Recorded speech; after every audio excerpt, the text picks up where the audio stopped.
The government of the Democratic Republic of Congo and the Rwanda-backed M23 rebels have agreed on a series of principles to end fighting in the east of the country. The parties signed the agreement in Doha after months of talks mediated by Qatar and the United States. It commits both sides to sign a peace deal within a month. Thousands of people have been killed and displaced since January. ويؤكد الطرفان عبر هذا الاتفاق. The two parties emphasize through this agreement that includes a number of articles in the Declaration of Principles their commitment to a permanent ceasefire and cessation of violence and attacks, and working on building trust through various measures, including clear mechanisms related to prisoner and detainee exchange, as well as taking steps towards a comprehensive agreement that ensures the restoration of state authority over all its territory. If we want to focus on the past 3 decades, we know that these people in this region have suffered greatly. There have been losses of lives that passed 6 million victims and a large number of refugees and displaced people, around 8 million currently between displaced people and refugees. There is a real humanitarian tragedy that is very painful. There's no doubt that it's time to find a final solution to this issue.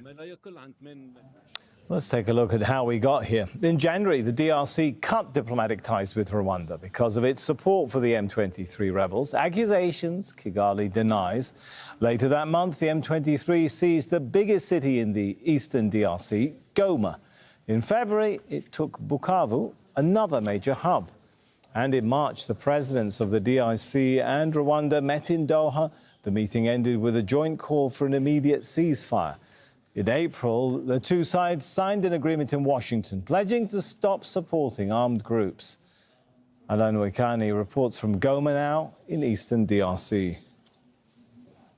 The trust of the population here is standing on two bases. The first one is because Doha succeeded where majority of leaders in the region failed. We have seen Angola failed, and also even the East Africa, they failed to put the two groups together. This is why people are saying at least by putting this government and the M23 IFC together, it's already a big success right now. But there is already a confusion. We have to mention it very clearly. The government is already talking about the withdrawal of the rebels from the area, and then no rebels are saying this is not among this declaration of the principle. It's showing already how sensitive also is this situation. But at least on the ground, from now on, population are trying to see in the following 10 days, as the principle itself is saying, that the party has to put into action what was signed so that they may go deeper now into negotiation between them and the government. This is already a big success because at least in the country, people knows that M23 rebels IFC will be now talking directly to the government of DRC, because this is what they have been always asking, saying that they have the root causes of the conflict which need to be resolved, and this should have only happened in a dialogue because the force cannot help at all to resolve this situation.